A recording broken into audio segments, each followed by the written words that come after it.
हाँ, good morning दोस्तों। हम आज से प्योर टेलीकॉम से रिलेटेड टॉपिक का स्टार्ट करने चल रहे हैं। तो थोड़ा इसको मैं डीप में ले चलूँगा, जिससे सारे ये डेरिवेशंस भी साथ में लेके चलूँगा। तो थोड़ा सा आप अच्छे से इसको जो है, अगर डीप में नॉलेज चाह रहे हैं पूरा टेलीकॉम के बारे में, कैसे जो है कम्युनिकेशन होता है, तो आप इसको अच्छे से पढ़िएगा। तो टेलीकम्युनिकेशन ये आपके पास दो वर्ड से मिलकर बना हुआ है। एक है कम्युनिकेशन और दूसरा है टेली। टेली मीन्स होता है दूर, जैसे दूरदर्शन, टेलीविज़न। तो अब इसमें हमें, जैसे कि हमें कम्युनिकेट करना है, तो हमें तीन चीज़ों की रिक्वायरमेंट होती है। एक तो कोई ट्रांसमीटर हो। ट्रांसमीटर मतलब कि जो कि आपको बोल रहा है, जैसे मैं ही बोल रहा हूँ, आप सुन रहे हो उसको। तो एक तो हो गया आपका ट्रांसमिशन,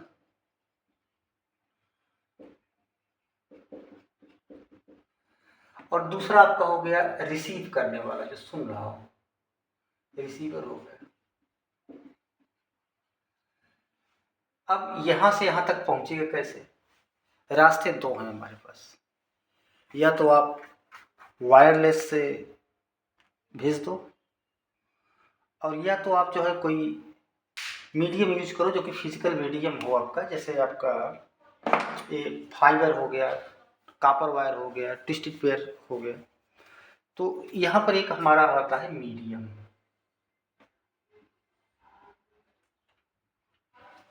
अब जैसे कि दोनों लोग ही आपस में, हम दोनों लोग अगर बात कर रहे हैं, तो इधर जो ट्रांसमिट करेगा ये रिसीव करेगा, इधर जो ट्रांसमिट करेगा ये रिसीव करेगा। मतलब इसको बोलते हैं डुप्लेक्स सिस्टम। तो इसी मीडियम को सबसे पहले हम इसमें ट्रांसमीटर और रिसीवर को न लेके सबसे पहले इस मीडियम के बारे में थोड़ा सा बात कर लेंगे। आप जानते होंगे कि ये आपका दो तरह से है। एक तो आपको वायरलेस है,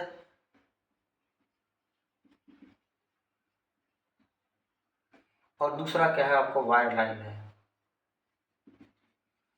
और वायर लाइन में बेसिकली जो है आपका एक ऑप्टिकल फाइबर केबल होता है। ऑप्टिकल फाइबर, आपका कॉपर वायर हो गया, सीयू वायर हो गया। कॉपर वायर कोई भी ट्विस्टेड पेयर, एल्युमिनियम पर भी जाता है। वायरलेस में बेसिकली आपका ईएम वेव पर होगा, इलेक्ट्रोमैग्नेटिक वेव।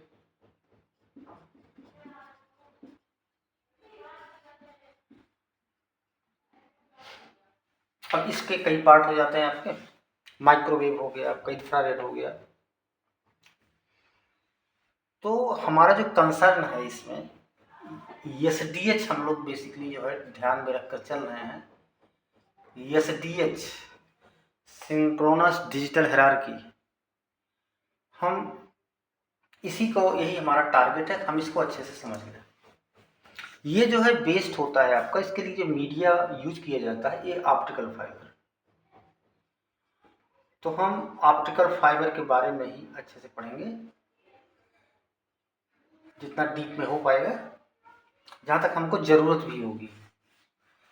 तो ऑप्टिकल फाइबर के बारे में हम लोग जानेंगे कि आप ये देखो, इसमें थोड़ा सा इसकी थ्योरी हल्का सा मैं बता देता हूँ आपको कि क्या लाइट, अगर हमें मान लो कि यहाँ से हम इसको ऑप्टिकल फाइबर का यूज हम क्यों कर रहे हैं। देखिए, जो कोई भी जो ट्रांसमिशन होता है, स्पीड आप समझ लीजिए, पूरे ब्रह्मांड में सबसे ज़्यादा तेज यूनिवर्स में मानी जाती है कि ये जो है आपका लाइट का होता है। और लाइट आपका इलेक्ट्रोमैग्नेटिक वेव है। इलेक्ट्रोमैग्नेटिक वेव मतलब इसमें दो फील्ड हैं। जैसे आपका इस तरह समझिए, इसमें एक आपका इलेक्ट्रिक फील्ड हो गया, मैग्नेटिक फील्ड हो गया, एक प्रोपेगेशन ऑफ लाइट हो गया। अगर लाइट इधर जा रही है तो इसके परपेंडिकुलर, तीनों परपेंडिकुलर होते हैं, और इसको चलने के लिए मीडिया की ज़रूरत नहीं है। तो हमने भी एक वीडियो बनाया था, उसमें था कि ड्यूअल नेचर ऑफ लाइट होता है, कि एक तो अगर वो बिना मीडिया के चल रहा है तो उसमें जो है आपका रेडिएशन की तरह होता है, फोटॉन्स थ्योरी बताया है उसमें। और अगर मीडियम उसको मिल गया तो वो वेव की तरह फिर चलेगा। चूँकि हम यहाँ पर मीडिया दे रहे हैं तो ये वेव थ्योरी पर ही ज़्यादा हाइगन्स प्रिंसिपल या यंग डबल स्लिट एक्सपेरिमेंट से हम इसमें अपने को सपोर्ट करेंगे। तो ये ऑप्टिकल फाइबर में अब इसमें देखिए कि सबसे तेज जो है, जैसे आपको मान लो कानपुर यहाँ से कहीं जाना है तो आप क्या करना चाहते हो कि सबसे जो तेज सवारी है, जैसे जल्दी पहुँचना है, टाइम पहुँचना है, तो आप ये कोशिश करते हो। जैसे पैदल हम जा सकते हैं, साइकिल से जा सकते हैं, मान लो 5-10 किलोमीटर ही जाना है तो, या जो है मोटरसाइकिल से जा सकते हैं। अगर आपको बहुत जल्दी जाना है तो आप सबसे तेज चलने वाली जो होगा उसी पर आप जो है अपने को लाद देंगे, उसको बोलते हैं सुपर इम्पोज कर देना। तो अब चूंकि कुछ लोग ऐसे कहते हैं कि मन सबसे तेज चलता है। अरे मन कहाँ सबसे तेज चलता है, कहीं जो है पता लगा पड़ोसी के यहाँ अटक गया मन। लाइट का तो फिक्स है एकदम भैया, साइंस का है तो इसमें तो लॉजिक है, इसमें फार्मूले हैं, इसमें प्रूफ है। तो हम इस पर बात कर रहे हैं कि सबसे तेज चूंकि ये लाइट चलता है 2.99 इंटू 10⁸ होता है, और 3 आप मान लीजिए अप्रॉक्सीमेट 3 इंटू 10⁸ मीटर पर सेकेंड। ये स्पीड ऑफ लाइट है इन वैक्यूम, मतलब जहां एयर भी ना हो। और जैसे जैसे ये मीडियम चेंज करता है इसका जो है स्पीड कम होता जाता है। जैसे अगर डेंसर मीडियम में आएगा, आप एयर में ले आओ तो थोड़ा और कम हो जाएगा। एयर में 2.99 आ जाता है इंटू 10⁸ मीटर पर सेकेंड। और कोई मीडियम अगर आप जो है एक ग्लास लेते हो तो ग्लास में थोड़ा और कम हो जाएगा। डिपेंड करता है कि रिफ्रैक्टिव इंडेक्स क्या है मीडियम का। तो भी जो है आपका इसमें लाइट में लगभग 2 इंटू 10⁸ मीटर पर सेकेंड इसमें ग्लास में चलता है आसपास। तो अब इसमें हमको इसका बताने का मकसद ये था, हमारी जो साउंड की स्पीड है जो हम बोल रहे हैं, इसकी स्पीड होती है करीब 342 मीटर पर सेकेंड। वैक्यूम में चल नहीं सकता है, ये लॉन्गिट्यूडनल वेव होता है। मैं समझाया भी हूँ उसमें इनिशियल जो वीडियोस है हमारे। अब ये अगर इस स्पीड से चला तो हमें मान लो अमेरिका में बात करनी है तो हम आज बोलेंगे तो कल परसों में जाकर उधर हेलो सुनाई पड़ेगा। तो इसके लिए क्या करेंगे कि ये जो हमारा डेटा है जो इसमें जा रहा है, हमारा वॉइस है, इसको हम ऑप्टिकली कन्वर्ट करके इसके ऊपर लाद देंगे। तो अब ये भी चलेगा इसी स्पीड से। मतलब ये आपका सिग्नल है, मान लो सिग्नल मतलब इन द सेंस हम कुछ भी डेटा हो या जो हमारा वॉइस है, अगर मैं इसको इसके ऊपर सुपर इम्पोज कर दूँ, लाद दूँ, तो अब ये भी इसी हिसाब से चलेगा 3 लाख किलोमीटर पर सेकंड, मतलब कि तुरंत ही सुनाई पड़ जाएगा अमेरिकन रूप से, जहाँ भी आप कितना भी दूर हो। तो अब इसमें प्रॉब्लम ये आती है कि ये जो है सीधी लाइन में चलती है। जैसे मान लो आपके लाइट है तो ऐसे जाती है इसी तरह से, तो सीधा ही जाएगा। अब अगर मान लो हमको इसको ऐसे करके ले जाना है, अब कोई लोकेशन, अब ऐसा तो है नहीं कि आपको सीधी नाक सीध में होगा, ऐसे ही तिरछा मिर्चा होगा। जैसे आपको बात करना मान लो किसी से तो टेढ़ा मेढ़ा भी हो सकता है। तो अब तो लाइट ऐसे चली जाएगी, यानी कि इधर जो है आपका मुड़ ही नहीं पाएगी। हमारा मान लो लोकेशन ये है, हम ए से ट्रांसमिट कर रहे हैं और यहाँ पर रिसीव कर रहे हैं, तो यहाँ पर हम कैसे पहुँचे। तो इसके लिए एक बहुत ही अच्छा एक अपने पास एक टेक्निक है, उसका नाम है टोटल इंटरनल रिफ्लेक्शन।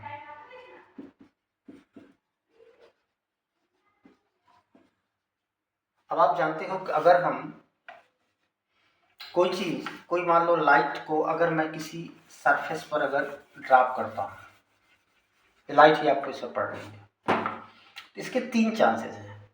पहला तो क्या है, नंबर 1 रिफ्लेक्ट कर दे, इंसिडेंस अगर हो रहा है, मतलब गिर रहा है, इंसिडेंट ऑफ लाइट, इंसिडेंस अगर हो रहा है लाइट का,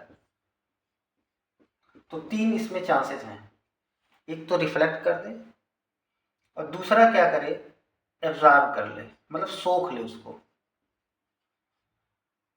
एब्जॉर्प्शन। और तीसरा क्या करे, उसको रिफ्रैक्ट कर दे। रिफ्रैक्ट मतलब ये हो गया कि पास कर दे। अब पास कर दे तो एक मीडियम से दूसरे मीडियम जब जाएगा तो उसकी स्पीड में चेंज आ जाएगा।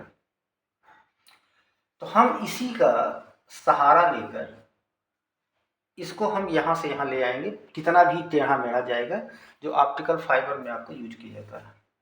तो हम इसको देखो कैसे करते हैं।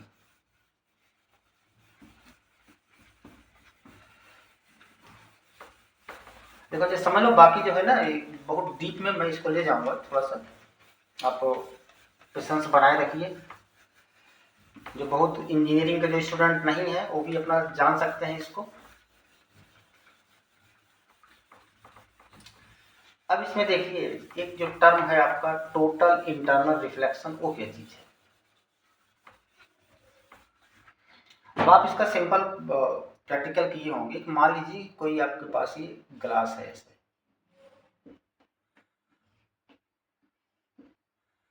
इस पर अगर लाइट ऐसे पड़ रही है, एयर है, ये आपका ग्लास है,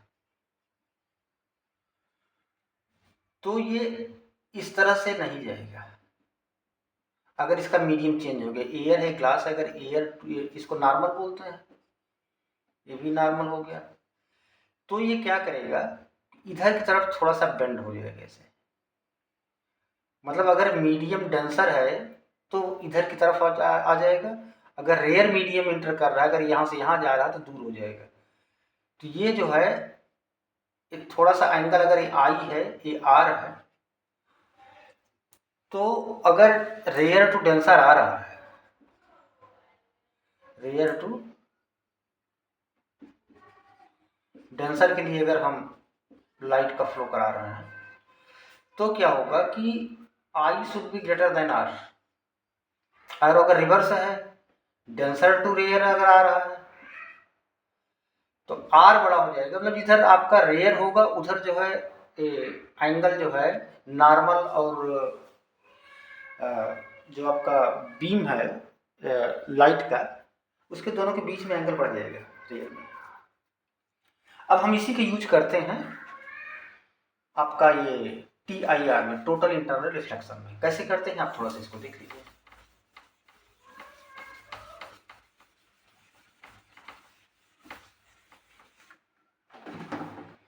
जैसे कि मान लीजिए आपका ये देखिए, आपका जो अगर फाइबर अगर आप कभी देखे हो, मेरा तो बहुत तगड़ा इस पर एक्सपीरियंस रहा है, लगभग 15-20 साल में इस पर रहा हूँ। तो इसमें अगर फाइबर अगर आप कोई कटिंग करें, ये ऑप्टिकल फाइबर जो होती है 12 pair, 24 pair, 28 pair, 48 pair, 96 pair पर हम लोग काम किए हुए हैं। तो इसमें जो है ना एक ऐसे अंदर में प्लास्टिक का रेशा भरा होता है, सबसे लास्ट अंदर में प्लास्टिक, उसमें ग्लास भी होता है जिसमें लाइट पास करते हैं। इसको सबसे जो इंटरनल मतलब मिड में एकदम होता है, इसको बोलते हैं हम कोर। और इसके ऊपर एक और मटेरियल लगा रहता है, इसको बोलते हैं क्लाइड। ये आपका हो गया क्लाइड। मतलब सबसे इनर साइड में जो है आपका कोर है, उसके ऊपर आपका क्लाइड है। फिर इसको हम प्रोटेक्ट कर देते हैं, प्रोटेक्ट मतलब प्लास्टिक के आप देखते होंगे लगा देते हैं। पहले भी समझिए थोड़ा सा, फिर मैं आपको दिखा भी दूंगा। इसका काट पीट का है, मेरे पास पड़ा हुआ पुराना। तो अभी हमारा जो रेयर में था, हमने देखा कि रेयर मीडियम में जो एंगल होता है नॉर्मल के साथ में वो बढ़ जाता है और डेंसर में कम हो जाता है। अब आप कल्पना करिए कि आपका लाइट जो है डेंसर टू रेयर जा रहा है, डेंसर टू रेयर जा रहा है, रेयर जा रहा है। तो अगर इसमें ये नॉर्मल हमने खींच दिया, चलिए अब हमने यहाँ पर एक दे दिया, चलिए एंगल जा रहा है, ये हमने दे दिया थीटा, आई ले दिए इसको, एंगल ऑफ इंसिडेंस, और इधर आपका आर हो गया। अब इसमें एंगल ज़्यादा बनाएगा, रेयर मीडियम है तो चलो एंगल इतना बना दिया, ये आर हो गया आपका।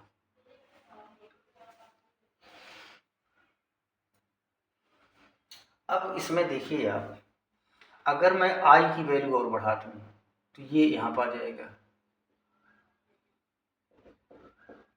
अगर मैं आई की वैल्यू यहाँ पर ले लेता हूँ, थोड़ा सा और बढ़ा देता हूँ, आई की वैल्यू अगर मैं और ज़्यादा बढ़ा दूँ, इतना कर लूँ, तो अब ये जो है हमारा जो एंगल होगा ये इतना पा जाएगा 90 डिग्री, सपोज कर लीजिए। जैसे जैसे हम आई की वैल्यू बढ़ाते जा रहे हैं वैसे वैसे आर की वैल्यू बढ़ती जा रही है। ऑलरेडी जो है आई से ज़्यादा बड़ा है आर, जब ये डेंसर टू रेयर में जा रहा है। तो जिस एंगल के लिए डेंसर मीडियम में, जिस एंगल के लिए रेयर मीडियम का जो एंगल ऑफ रिफ्रैक्शन होगा वो अगर 90 डिग्री हो जाए तो उस इंसिडेंट एंगल को बोलते हैं critical angle. This is the critical angle I C. तो इसमें दो टर्म बड़ी इंपॉर्टेंट है, एक तो आपका क्रिटिकल एंगल है, क्रिटिकल एंगल। दो कंडीशन टी आई आर के लिए, पहला क्या है, जो डेंसर टू रेयर इसमें जो है ट्रांसमिशन होगा। पहला कंडीशन क्या है, condition for T I are मतलब फाइबर में आपको लाइट को ले जाने के लिए किसी भी रास्ते से, तो पहला क्या होगा, डेंसर मीडियम से रेयर मीडियम की तरफ ट्रांसमिट होगा। और दूसरा जो है क्रिटिकल एंगल, जो भी इसका क्रिटिकल एंगल होगा should be greater than I, मतलब I C should be greater than I. क्योंकि ये 90 डिग्री होगा तो सरफेस पर आ जाएगा, इमरजेंस क्लियर वो दिखाएगा। और अगर 90 से जैसे ही आगे बढ़ेगा, कोई अगर एंगल थोड़ा सा और बढ़ा दे तो ये एंगल अगर यहाँ पे ये आगे बढ़ जाएगा तो ये जो है अब जो है इसी मीडियम में ही आ जाएगा। तो टी आई आर कुल मिला के ये हो गया कि एक ऐसा फेनामेना है जब light denser medium to rare medium में ट्रांसमिट करती है और फिर बाउंस बैक हो जाए सेम मीडियम में, मतलब रेयर डेंसर मीडियम में। तो इस फेनामेना को हम बोलते हैं टोटल इंटरनल रिफ्लेक्शन।